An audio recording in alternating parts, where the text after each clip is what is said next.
немного информации расскажу, что сейчас происходит.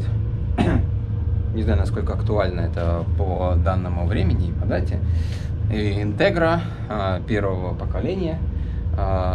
Соответственно, на этой стороне вот необходимо было поменять пороги, внутреннюю часть четверти, соответственно, часть четверти, арку и внутренние контарки, который тоже сгнил. Это сейчас все дальше покажу.